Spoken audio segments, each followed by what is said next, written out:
Welcome to my madness. I've been in recovery now for over 2.5 years. I've been in and out of getting sober from drugs and alcohol for 11 years, and I've now been clean and sober again for 2.5 years. I use drugs, alcohol, anything to numb my pain, and food and lots of other things. I just hope you enjoy the journey. Hope you enjoy learning about this, and welcome.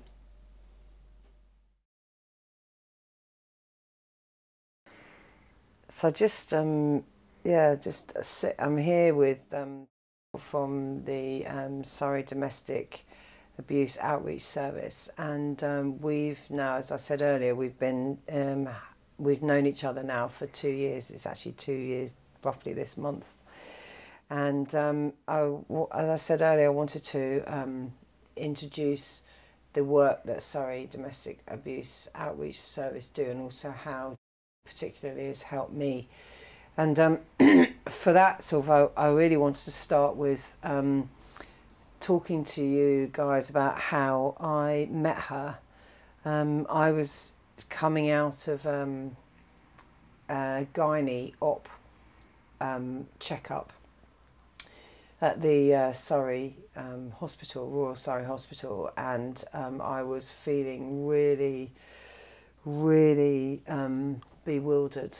And I'd had an experience with the nurse, which I won't go into the details, but it's sort of an indication that something pretty serious had happened to me when I was, something very serious had happened, and I was having flashbacks and really panic attacks, and really I came out of there completely bewildered and just was wandering around the hospital. I just didn't really know what day it was or anything, just sort of wandering aimlessly around, and I came across this stand on the right hand side, and it was quite a big stand, and it had Domestic Abuse Week or something like that.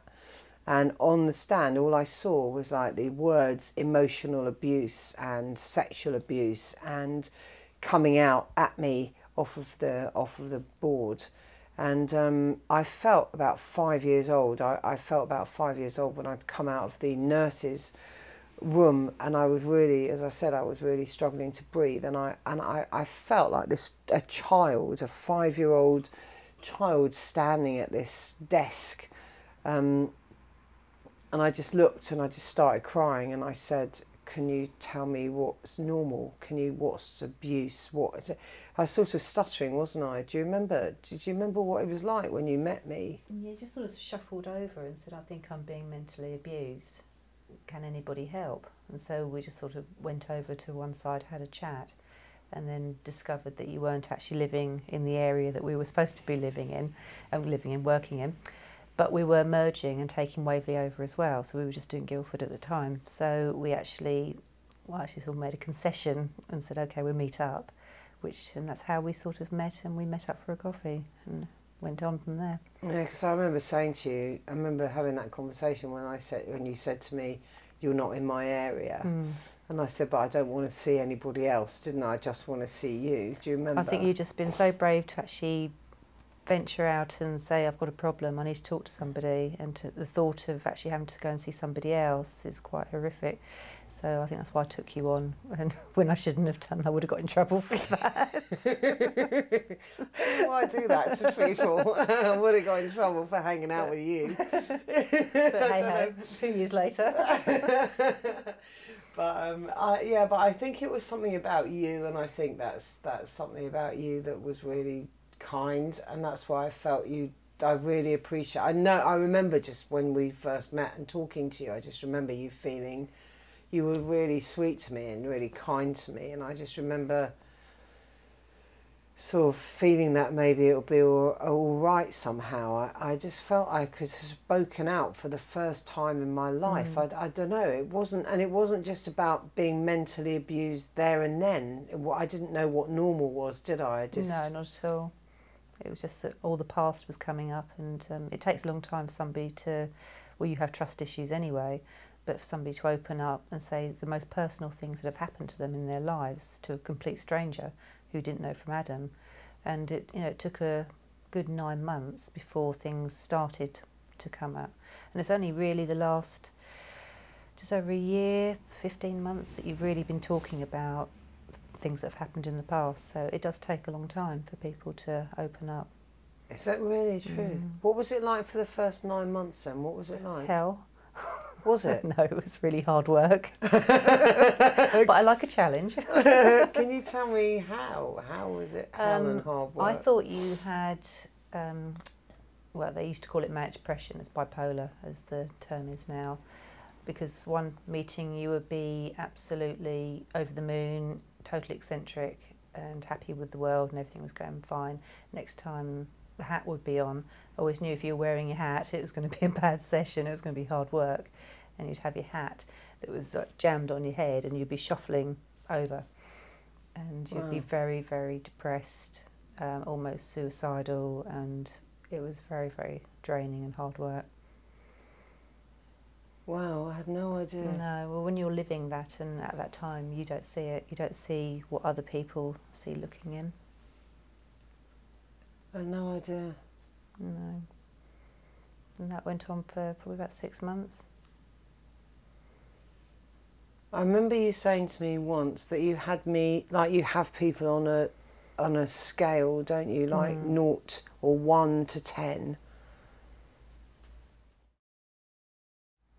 You'd got me on sort of emergency alert that because you were ringing me, weren't you? Yeah, we were keeping contact quite regularly because I was quite worried about you at that time. So it's my personal suicide watch that I have for people, and if I think they need me to phone more or be in contact more, then I will be.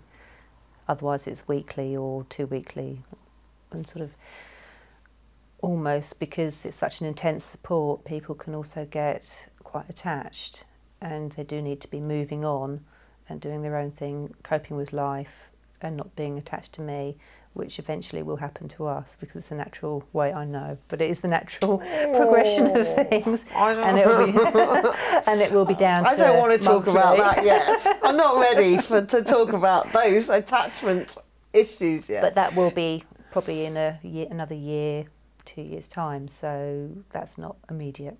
That's good. Thank you for reassuring. That's fine. She's going again. No, it's me. No. No, but that is weird. I never knew that. I'd never known that.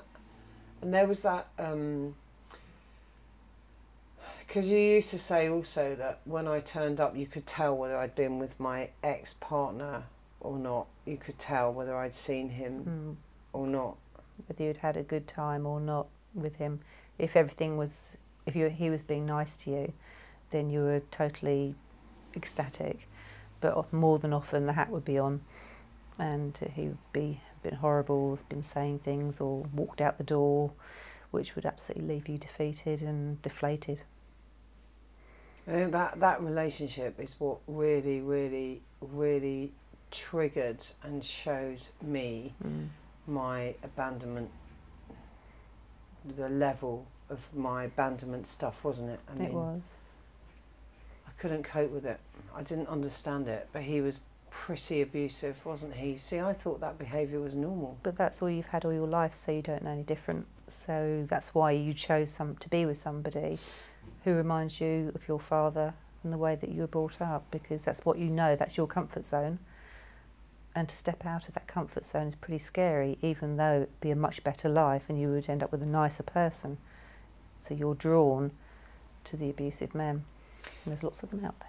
Because I remember you saying that to me. I remember you saying to me that one day you will meet a really nice man who will treat you nicely. Absolutely. Or well and be loving and stuff. But I don't know what that is. I don't know what that looks like.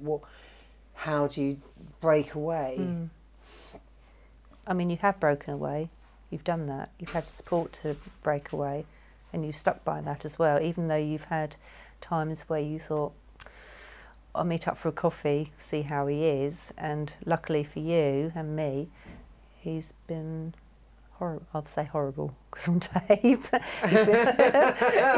He's been horrible to you. Use beep. Yeah, beep. He's been beep to you. Beeped. Yeah, so that's actually reinforced your views. Oh no, I don't want to be with him. But if he'd actually been intelligent and used his head, he would have been charming, lovely, bought you flowers, taken you out for a meal, done all the right things to press the right buttons. But because he was being a beep and stupid, he just showed his true self, and you actually did stand back and, whoa, I don't want this. So before, you would have gone back. Oh, yeah, I would have gone back every time. Mm. Well, I did go back every time. We did. I think the last thing was the manipulation when I'd had my house blessed and cleansed, because I just had to get out of all the negative energy. Now I've literally moved house, which is really amazing. But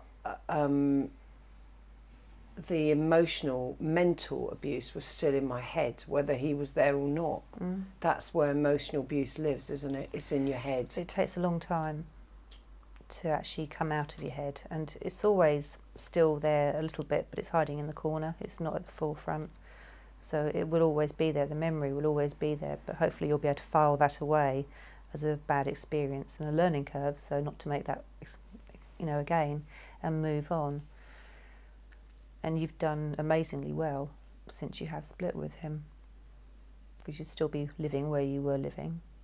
I don't Another know. freezing winter. Not doing this.